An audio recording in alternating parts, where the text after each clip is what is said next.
Carta 6. Meu querido pai, saúde e paz para ti e para meus honrados e queridos amigos de Alexandria. Eu vi novamente o excelente Ben Israel, com quem há 4 meses eu vim do Egito, viajando para Jerusalém. Ele não somente me entregou tuas cartas com os presentes que gentilmente enviaste para mim, mas também me assegurou do teu bem-estar em todas as coisas. Ele está no presente momento em Damasco, para onde foi logo após sua chegada aqui, para comprar as famosas espadas sírias daquela cidade, que ele leva para o Egito com grande lucro, junto com outras mercadorias. Ele me garante que está adquirindo muita riqueza com suas caravanas de comércio, pelo que me alegro, pois é um homem amável e merecedor.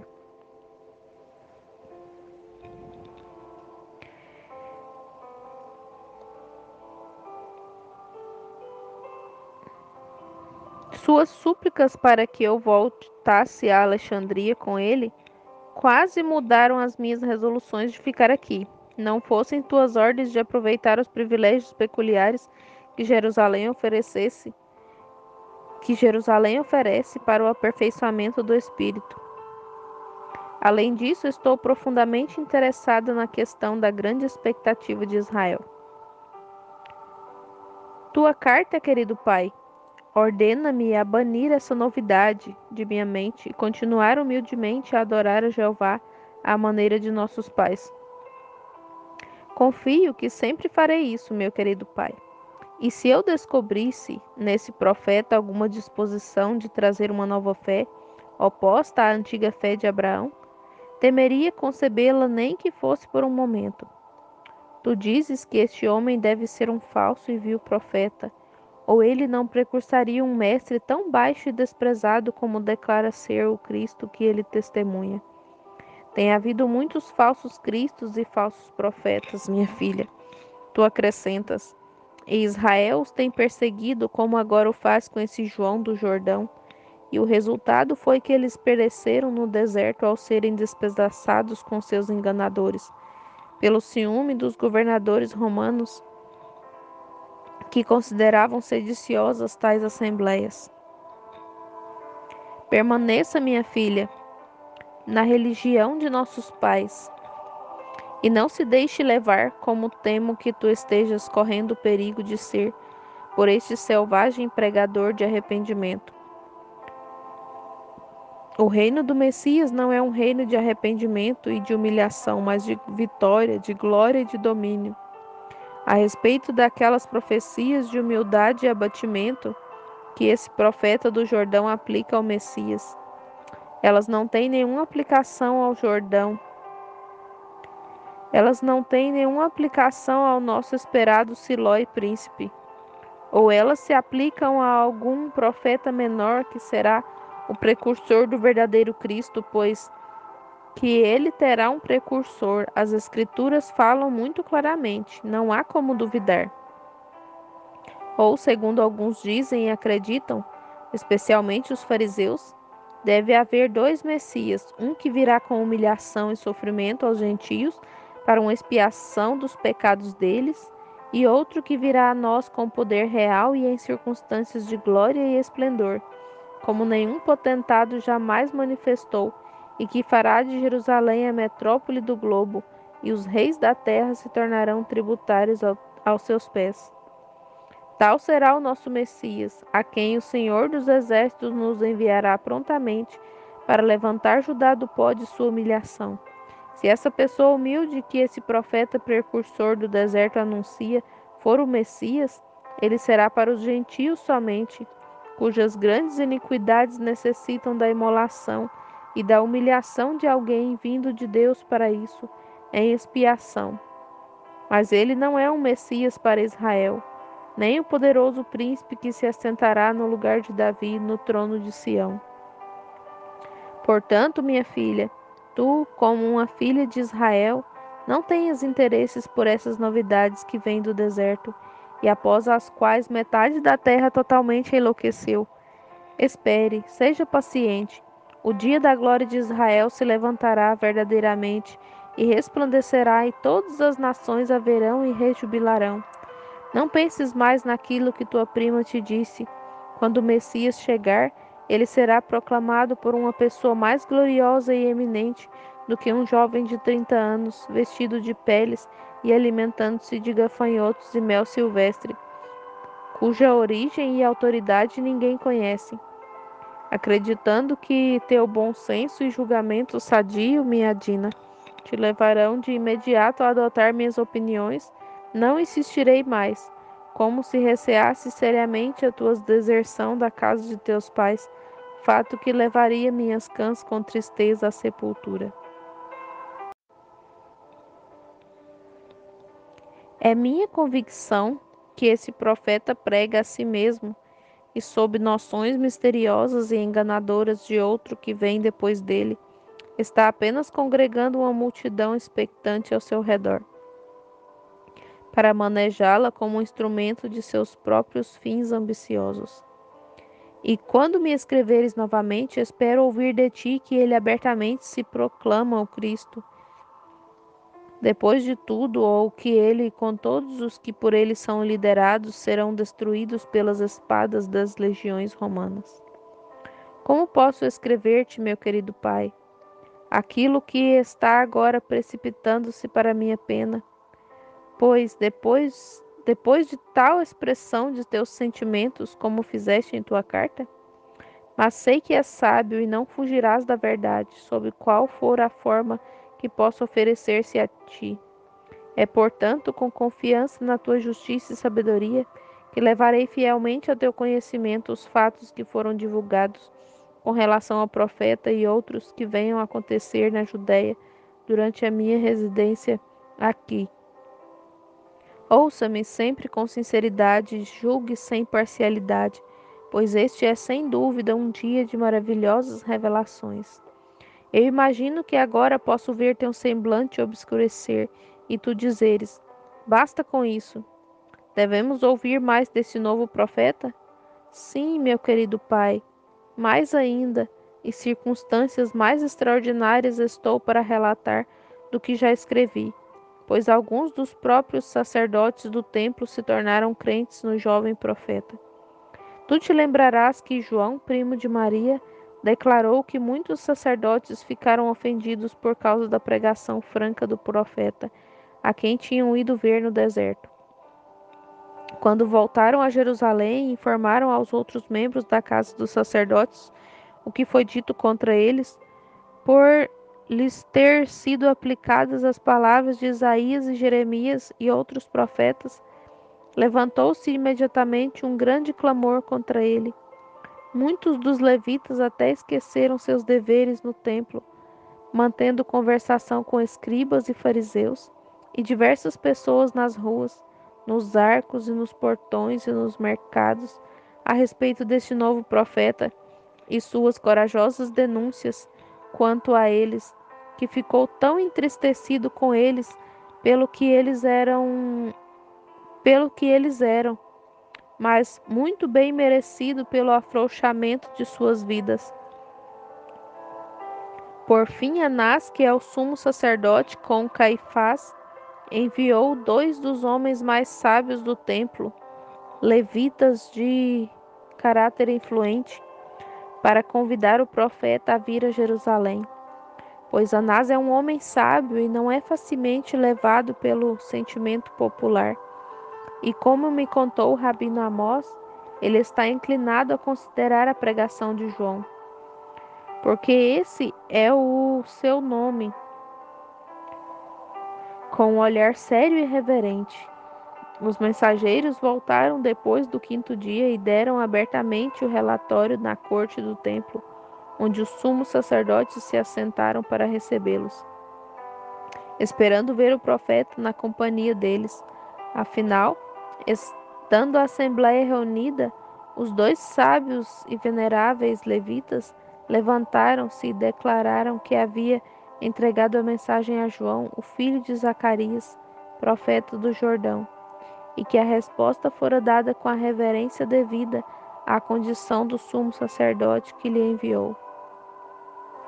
Vão e digam ao nobre sumo sacerdote, disse ele, que eu sou a voz do que clama no deserto, como está escrito no livro das palavras de Isaías, o profeta, que prevendo o meu dia disse: voz do que clama no deserto, preparai o caminho do Senhor, endireitai no ermo a vereda do vosso Deus. E logo toda a carne verá a salvação de Deus. Minha missão não é para a cidade, nem para o templo, nem em nenhuma casa de Israel entrarei. Aquele que quiser ouvir o meu testemunho daquele que deve vir depois de mim, procure-me no deserto, de onde somente sou comandado a erguer minha voz até que venha Siló. Quando os sacerdotes ouviram essa resposta, eles ficaram grandemente enfurecidos, e muitos clamaram ferozmente de uma maneira e de outra, alguns que João deveria ser procurado e apedrejado até a morte por desafiar o sumo sacerdote, o que ele não fez, querido Pai, porque era para ele obedecer a Deus e não aos homens.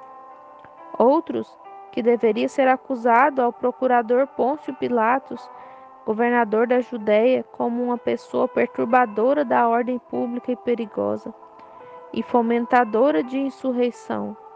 Caifás era dessa última opinião e escreveu de sua tribuna uma epístola ao governante romano, fazendo acusações contra o profeta do deserto e recomendando-o prendê-lo para que ele não causasse mais nenhum dano. Acrescentou que Tibério, ouvindo sobre o caso, suporia ser um movimento de toda a nação judaica e desejosa de libertar-se do domínio romano sob um novo chefe, e assim trazendo um exército sobre a nação para destruí-la. Mas Anás, o mais moderado, examinou todo o assunto sob uma luz diferente e disse: homens e irmãos, não deixem que nada seja feito precipitadamente. Se esse homem for um falso profeta, cedo perecerá e não mais ouviremos dele. Se porventura ele for enviado por Deus, como parece ser, não nos apressemos a causar-lhe dano, para que não sejamos encontrados lutando contra o Senhor dos Exércitos.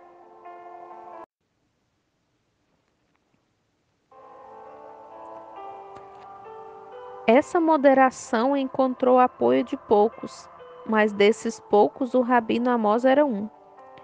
Mas se os sacerdotes que se reuniram no átrio, na presença do sumo sacerdote, ficaram profundamente comovidos com o relato da resposta do profeta, sua comoção tornou-se quase incontrolável quando Melque e Eli, seus mensageiros, levantaram-se, acenaram as mãos por silêncio e declararam que, depois de terem ouvido o profeta, a quem tinham sido enviados, estavam convencidos da verdade de suas palavras e de sua comissão divina, e que tinham sido batizados por ele no Jordão, confessando seus pecados.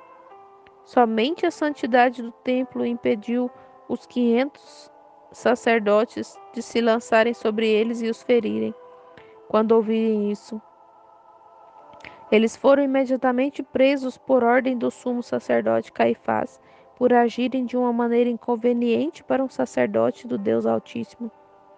Pois disse ele: isto é para degradar o templo aos pés de um vagabundo impostor.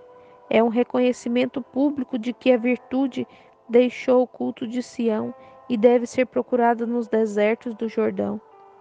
O que? Gritou ele. O que é maior, homens de Israel, o altar do Senhor ou as águas do Jordão?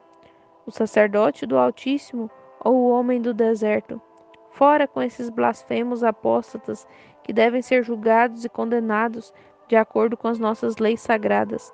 O povo que tinha ouvido João pregar só foi impedido de salvar os dois sacerdotes por causa da presença de uma guarda de soldados romanos que foi prontamente solicitada pelo sumo sacerdote Caifás. Por essa narrativa, meu querido pai, tu podes formar uma ideia da excitação que a pregação desse novo profeta está produzindo entre todas as classes. As pessoas mais pobres são seus defensores, e todos os ricos e governantes, os sacerdotes e os grandes homens da nação opõem-se a ele, salvo alguns entre os melhores e mais sábios. Dentre esses poucos está o Rabino Amós, que se empenha todo o tempo, quando não está a serviço no templo, em pesquisar as Escrituras para ver se essas coisas são assim. E cada profecia que ele lê, mais e mais se convence de que o dia do Messias está próximo e que este profeta é sem dúvida o enviado de Deus, no espírito e virtude de Elias, a fim de preparar o caminho adiante dele. Todas as noites, reúnem-se em nossa casa de 12 a 18 dos principais judeus que frequentemente passam a metade da noite em calorosas discussões sobre essas grandes coisas. Aqueles que ouviram João estão dispostos a dar-lhe a elevada posição que lhe reclama, como precursor do Messias. Entre eles está Estevão, um homem cujo pai foi sumo sacerdote. Sendo ele próprio um advogado e estudioso de renome, ele ainda não ouviu João o profeta, mas abertamente disse, na noite passada, que após um exame mais cuidadoso de todos os profetas, era firmemente de opinião que o dia do cumprimento de suas profecias estava próximo e que ele estava inclinado a saudar o profeta do Jordão como o verdadeiro arauto do Messias. Em seguida, 2/3 dos assistentes disseram a mesma coisa, mas os outros duvidaram e advertiram os demais para não serem tão precipitados. Diziam haver tempo suficiente para crer no Messias quando ele viesse em pessoa. Tal, meu querido pai, é a condição presente do pensamento do povo de Jerusalém. Se o príncipe da glória aparecesse de súbito, dificilmente haveria maior agitação, embora fosse de natureza diferente. Há algo sublime em observar um jovem que vive sozinho no deserto, pobre e desconhecido, comover assim o grande coração da nação. Seguramente seu poder deve ser de origem divina. Tu me perguntas, e assim também perguntam constantemente os escribas, fariseus e sacerdotes aos discípulos de João: ele faz milagres? Mostre-me um milagre e acreditarei nele, porque essa é a única prova de uma verdadeira comissão divina dos profetas. Não, querido pai, ele não realizou milagre algum, a menos que seja um contínuo milagre manter no deserto uma multidão, ampliada diariamente, fluindo dos portões de quase todas as cidades da Judéia para ouvir suas palavras, inclinando a cabeça às águas sagradas do batismo de arrependimento. Como na próxima semana o Rabino Amós não servirá no templo e como terá alguns assuntos que o levarão a Gilgal, onde ele tem 3 campos agora, maduros para a ceifa, ele cedeu ao desejo de sua filha Maria e ao meu de acompanhá-lo, pois não nos ocultou que ele fará dali um ponto para visitar e ouvir o profeta, sendo que serão apenas 2 horas de viagem de Gilgal ao lugar onde ele prega. Temo que te oporás a essa viagem, mas se o culto de nossos antepassados não tem nada a temer da falsidade, sem dúvida não terá medo da verdade. E em ambos os casos, eu, como uma verdadeira filha de Israel, nada tenho a temer. Se o profeta ensinar o que é falso, eu permanecerei verdadeira. E se ensinar o que é verdadeiro, eu permanecerei verdadeira. E se ensinar o que é verdadeiro, não serei eu quem ganhará? Ouço te dizer que isso é apenas argumento feminino fraco. Mas, como me deste o crédito de mais uma vez declarar que é a sua convicção, que tenho idade e sabedoria bastante para julgar por mim mesma em muitos assuntos, peço-te que me permitas ouvir o profeta com os meus próprios ouvidos, para que eu possa decidir se devo dar atenção às suas predições ou rejeitá-las como visões de um sonhador. Uma coisa é clara: se o Cristo que João profetiza for o verdadeiro Filho do Altíssimo, e que deve, na realidade, aparecer muito em breve, em humilhação e pobreza, sua rejeição pelos sumos sacerdotes e pelos ricos e poderosos de Judá será certa. Que Deus então remova a cegueira de nossos olhos, para que, sendo este de fato o verdadeiro Messias, que Israel reconheça o seu rei quando ele vier, e não praticar em seu orgulho ação tão temerosa de rejeitá-lo abertamente. Nesse caso, quem ficará entre Deus e a nossa infeliz raça? Portanto, meu querido pai, convém a cada um em Israel examinar este assunto com uma mente sóbria e humilde, e atuar com cautela ao se opor ao que possa vir e provar as mais caras esperanças do nosso povo, quando tiver retornado do deserto, para onde devemos viajar com liteiras e mulas. Escreverei tudo o que tiver ouvido.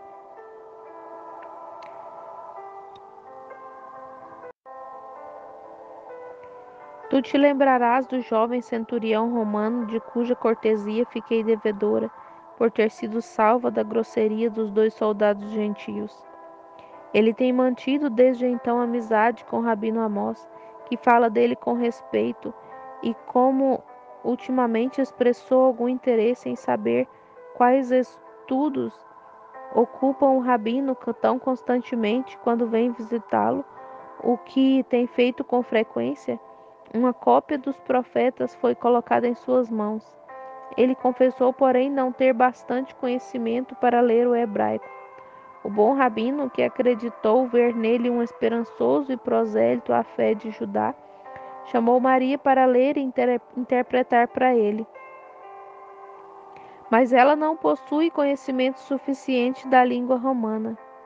A pedido dela, o rabino mandou-me buscar para vir ao aposento de mármore, onde eles se sentam junto à fonte, à sombra de uma acácia. Amós disse que tu as tiraste com as tuas próprias mãos da sepultura de Isaías e a plantaste aqui, muitos anos atrás. Eu, por conseguinte, a chamo de a árvore de meu pai. Vem cá, Dina, disse meu tio, em tom benevolente. Aqui vês um nobre jovem romano a quem tu, demasiado leal que és, não podes ter esquecido. Inclinei-me e mal ergui os olhos do chão de mosaico, pois havia um fogo no olhar do belo jovem que os meus não podiam fitar. Ele disse algumas palavras de saudação, mas somente ouvi a voz que caiu sobre o meu coração com uma vibração estranha, como os efeitos da música. Seguramente esses bárbaros da Itália têm a mais rica linguagem de todos os homens. Comparada com ela, nosso hebraico é áspero e estranhamente gutural. O centurião romano, continuou Amós, desejou saber alguma coisa dos livros sagrados de nossa nação, dos quais diz ter ouvido muito, e das profecias, com base nas quais ele crê que foram compostos os famosos livros sibilinos. Eu estudei os livros sagrados da Etúria, da Gália, dos godos e dos druidas, do Egito e da Pérsia, bem como de meu próprio povo, disse o centurião modestamente. Mas em todos estes encontro ritos e cerimônias, doutrinas e leis que não são dignos de emanar do supremo Júpiter de tão vasto universo. Nós, romanos, na multiplicidade de nossos deuses, ao endeusar-nos todas as coisas, na realidade nada endeusamos. Tudo nós chamamos Deus, mas não percebemos Deus em lugar algum. Então direcionaste bem as tuas indagações acerca deste livro, respondeu Amós, com afeição, olhando para o romano com respeitosa compaixão. Aqui é encontrada a verdadeira e única revelação de Jeová aos homens. Aqui é revelado um personagem divino, digno do Criador do universo. Aqui estão estabelecidas leis e cerimônias, ritos e doutrinas, ordens e preceitos que são dignos de emanar do Pai e Deus de todos os homens. Tu ouvirás e julgarás por ti mesmo. Sou, porém, imperfeitamente hábil na língua romana, exceto para o contato diário, mas há uma jovem egípcia que pode interpretar para ti, no idioma da Grécia ou da Itália, e eu colocarei o pergaminho nas mãos delas enquanto ouço. Venha, Dina, abra e leia o começo do livro de Moisés. Obedeci como te obedeceria, querido pai, e sentada aos pés de Amós, li e traduzi em voz alta para o grego, que o jovem romano dissera ser mais familiar para ele que o seu idioma nativo, como é para todas as pessoas educadas do mundo. As primeiras 500 linhas, essas, como tu sabes, dão conta da criação do mundo e do homem, de sua deserção e expulsão do paraíso, da promessa do Messias de restaurar aquilo que ele perdeu, a maldição revelada na criação e a morte do patriarca Abel, com o povoamento da terra, sua maldade e destruição pelo dilúvio. Toda essa narrativa o jovem guerreiro ouviu com o mais profundo respeito e atenção, e quando me agradeceu e pediu permissão para voltar e ser, noutra oportunidade, ensinado pelas páginas que ele disse que pareciam de fato escritas pelo dedo do Supremo Senhor do Universo, ele perguntou se já havia chegado o Messias, quem deveria restaurar todas as coisas, e se não, quando deveria ele ser esperado? Essa indagação levou a uma conversa sobre a pregação de João no deserto e as suas predições sobre o próximo advento do Messias. Rabi Amós, vendo que ele estava se tornando profundamente interessado no assunto, fez-me ler as profecias particulares de Daniel, Isaías, Davi e outros, e lê-las para ele, tanto aquelas que descreviam em palavras douradas a glória e domínio do poder do Messias, como as que representavam desprezado e rejeitado. Depois que li tudo o que o rabino me ordenou ler, o jovem permaneceu por algum tempo muito pensativo. Finalmente ele disse com animação: Agora posso compreender por que os homens correm para o deserto. Eu gostaria de ouvir esse profeta. Quando Amós lhe disse que pensava viajar a Gilgal na próxima semana e planejava visitar o deserto para ouvi-lo, ele imediatamente pediu permissão para acompanhá-lo. Mas quando eu disse que Maria e eu desejávamos ir também, seus olhos escuros brilharam com prazer e ele imediatamente disse: Eu os acompanharei com um esquadrão, porque as estradas não são seguras.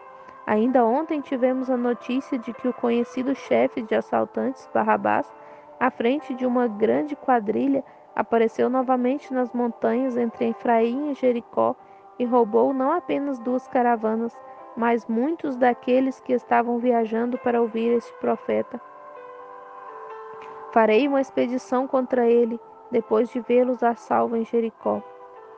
Ao sabermos deste ladrão, inclinamos-nos um pouco a desistir de nossa viagem, mas o rabino Amós agradeceu ao jovem centurião e disse que aceitaria com prazer a sua escolta, porquanto, acrescentou sorrindo, sei que vós, cavaleiros romanos, tendes pouco em que empregar vosso tempo e consideraria um privilégio ter uma excursão dessa espécie.